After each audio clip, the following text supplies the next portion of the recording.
Réaction déjà par rapport à ça. Est-ce qu'on est en train d'aller encore vers une nouvelle crise au sein du football guinéen?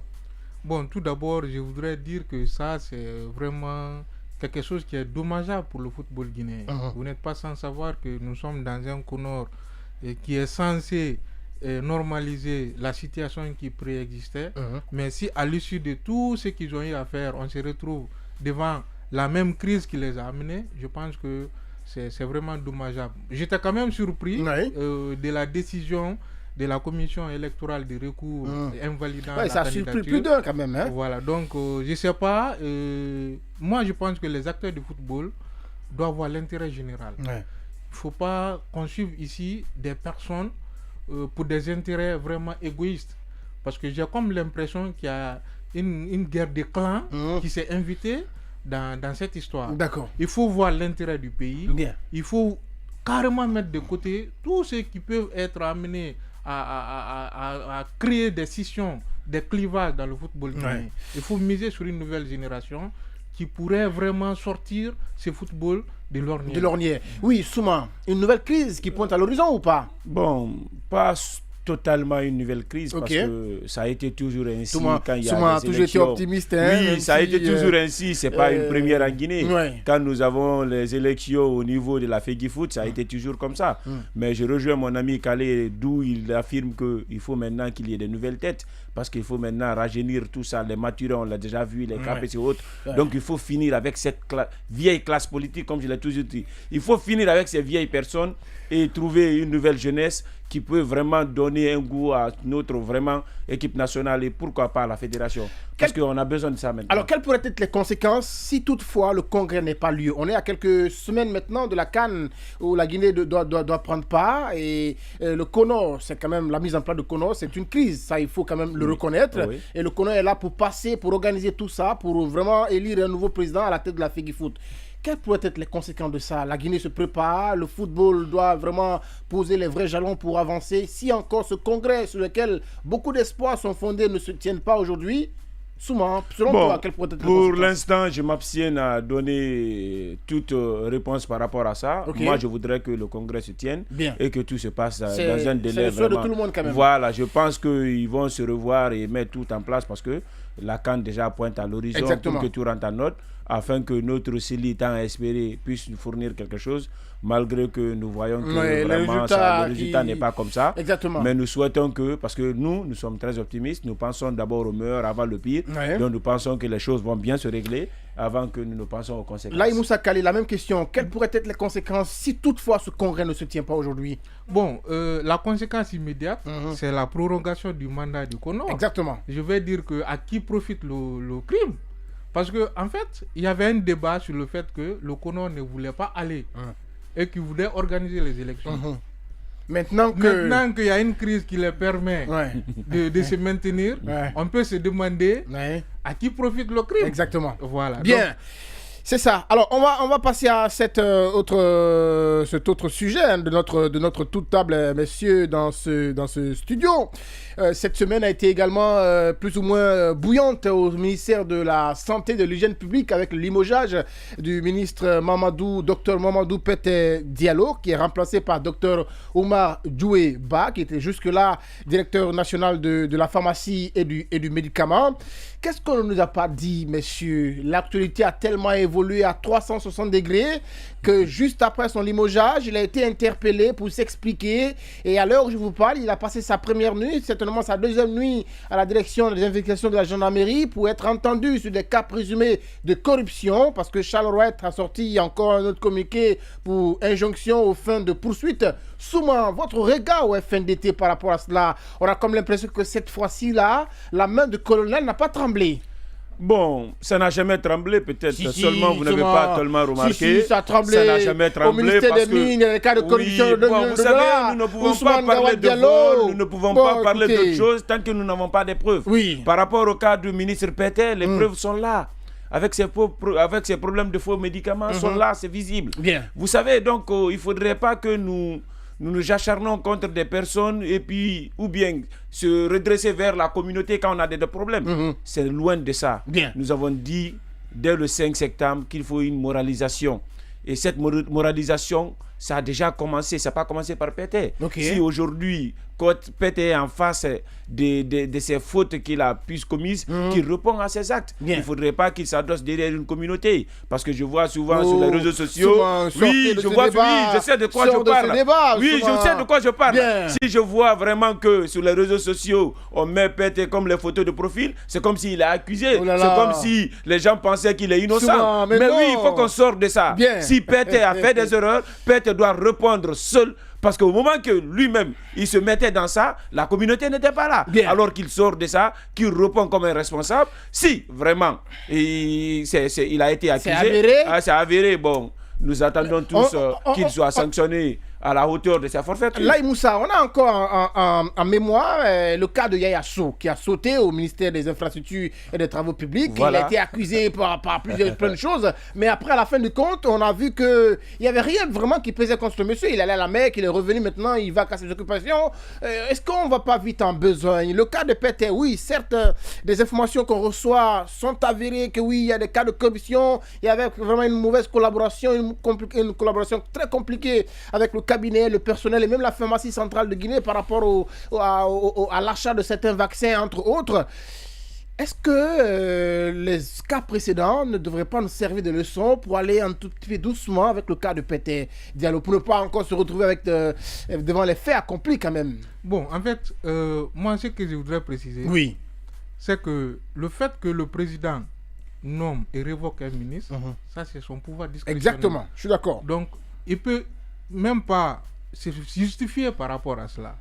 Donc, tout à l'heure, mon frère Souma disait, parlant de la FEGIFOOT, de mettre les anciens. Est-ce que vous comprenez? Ici, le problème... De mettre quand parlant des maturins et consorts, il a demandé à ce que l'ancienne classe. On les mette à côté, Bon, moi, c'est un sujet, c'est un débat qui m'amène à réagir. Ici, la jeunesse n'est pas synonyme de probité. On a vu des jeunes ici qui ont été trempés dans des cas de corruption.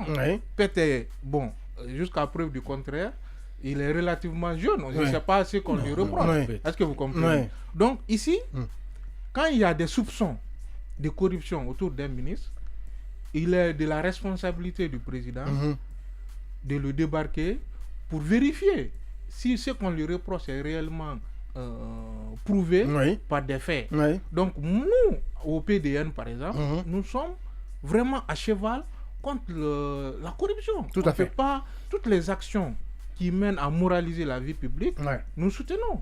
Mais il faudrait que ces actions s'inscrivent dans un cadre normatif de justice pour éviter de faire des torts, parce que souvent, il y a des gens qui sont victimes aussi de la crière publique. On peut chanter ton nom, ça se passe. Mais je pense que si le président est allé jusqu'à révoquer, il a des motifs suffisants que nous, peut-être... Vous ne le savez pas. On ne sait pas. Alors, je reste avec toi sur ce même sujet, mais avec cette autre préoccupation, cette autre question.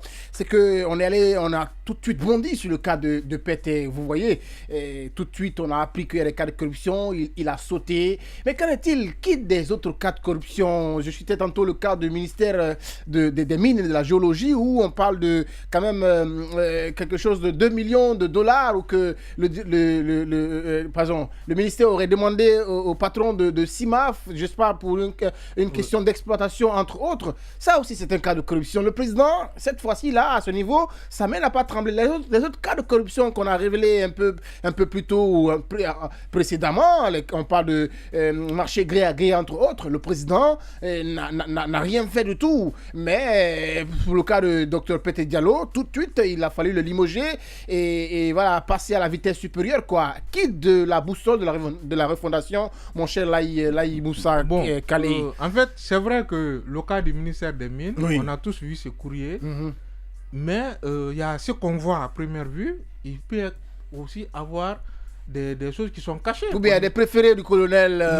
Non, jusqu'à preuve du contraire. Nous ne sommes pas là pour commenter. D'accord. Pour commenter les décisions du président. Peut-être qu'il est en train de poursuivre ses enquêtes pour ne pas aussi faire du tort. Bien, d'accord. Donc... Oui, mon cher. La même question pour toi. Bon. Est-ce qu'il y a les préférés du colonel? Pourquoi est-ce que les autres cas de corruption, le colonel n'a pas, là également, ça met à glisser. Bon, je me demande souvent pourquoi vous parlez tant de préférés du colonel. Oui, mais... Je vais vous dire que le colonel n'a pas d'amis dans ce gouvernement. Oui. Il n'a que vraiment ses employés. Des collaborateurs. Des collaborateurs. Oui. Celui qui travaille bien, tu es son ami. Celui qui ne travaille pas bien, bon, il te met devant les faits accomplis. Bien. Donc, pour le cas du ministre Magasuba, bon, nous n'allons pas trop commenter.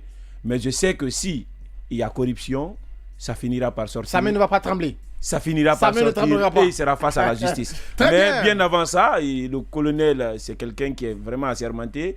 Il est là, il est tranquille, il ne parle pas beaucoup. C'est qu'il réserve quelque chose. Tout à fait. Si Magasuba a fait la corruption, attendez-vous à Mohamed ce que la main du colonel soit Souma du FNDT, à l'instant, pendant qu'il est 9h passé de 15 minutes. Merci, on va aller avec cet autre sujet de notre toute table. C'est bien ces injonctions aux fins de poursuite contre Alpha Condé, l'ancien président et président de RPG Arc-en-Ciel, et général El Sisi Fodé Moussa Mara, qui lui a été interpellé un peu plus tôt avant les injonctions de Charles Wright. On le reproche en tout cas de détention illicite d'armes et de munitions, en tout cas pour avoir l'intention de perpétrer, disons, un coup d'État. C'est ce que cela sous-entend. Alpha Condé n'a pas également tardé à réagir. On le connaît pour qui n'a pas quelqu'un qui n'a pas sa langue dans sa poche. C'est pas le thème d'Embélé plutôt. On est dans le tour de table d'abord. Alors donc le président a qualifié ces injonctions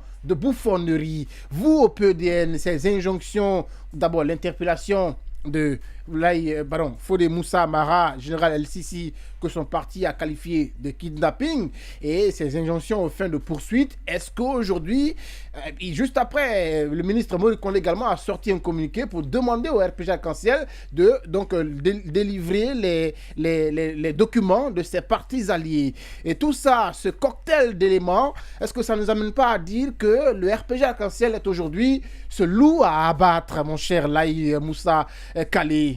Bon, on ne peut pas dire que c'est un loup à abattre quand même.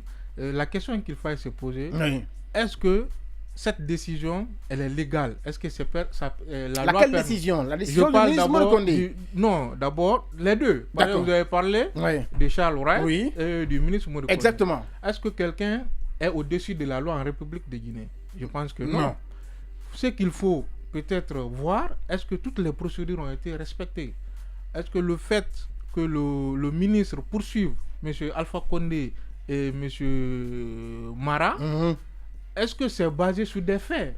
Pour le moment, nous ne sommes pas dans le secret de la justice pour connaître. Donc il faut attendre la suite de la procédure pour pouvoir bien se prononcer. Mais nous disons que personne n'est censé être au-dessus de la loi en République de Guinée. D'accord. Voilà. Donc pour ce qui est du ministre Mori Kondé, c'est son droit absolu. Parce que, je vais vous dire, allez-y. Il y en a qui se sont fait appeler ici, qui représentent 90% en fait de l'électorat guinéen. Bien sûr. Et ils se sont basés sur leur alliance. Quand je prends par exemple le RPG Arc-en-Ciel, à part le RPG, dites-moi une formation politique sérieuse que vous pouvez compter dans l'alliance Arc-en-Ciel, à part le RPG. Quand je prends l'ANAD, à part l'IFDG, dites-moi une autre formation sérieuse que vous pouvez en fait qualifier de partis politiques sérieux sur la scène politique. Mais on s'abrite derrière ces soi-disant alliances qui feraient des mastodontes de la classe politique. Mais on sait que l'ANAD c'est l'UFDG. Et puis d'ailleurs, il y a un grand nombre qui a quitté cette coalition. D'accord. Le RPG, à part le RPG, vous êtes sur la scène. Donc pour vous, c'est pas le loup à battre, le RPG. Quel parti est dans l'alliance Arc-en-Ciel aujourd'hui? Il y en a je disais que cette décision a trop retardé. Et bon? Oui, depuis l'avènement du CNR au pouvoir, le RPG et Alpha Condé, pour moi, devraient mettre de côté. Attendez, soyons pragmatiques. On ne peut pas être... C'est le principe de non-contradiction. Pourquoi est-ce qu'il faudrait mettre ces partis de côté? Oui, mais parce que nous savons ce que le RPG et Alpha Condé ont fait dans ce pays pendant 11 années. Durant ces 11 années, Tomou, il faut oser de le dire que ces gens-là, surtout M. Alpha Condé, a fait du tort aux Guinéens. Il a tué plusieurs personnes. Il ne devrait même pas sortir d'ici sans qu'il n'y ait été interpellé par la justice. Aujourd'hui, nous avons presque combien de membres du gouvernement qui sont en prison, et celui qui a organisé tout ça, lui, il se trouve à l'essai. Donc, si aujourd'hui, ils organisent des tantamars, je vais vous dire, cette fois-ci, que le gouvernement n'a pas pris les choses au sérieux. C'est pourquoi aujourd'hui, Alpha Condé se met de côté pour dire ce qu'il veut, faire ce qu'il veut, organiser des tantamars dans ce pays. Il faudrait que l'autorité de l'État soit respectée.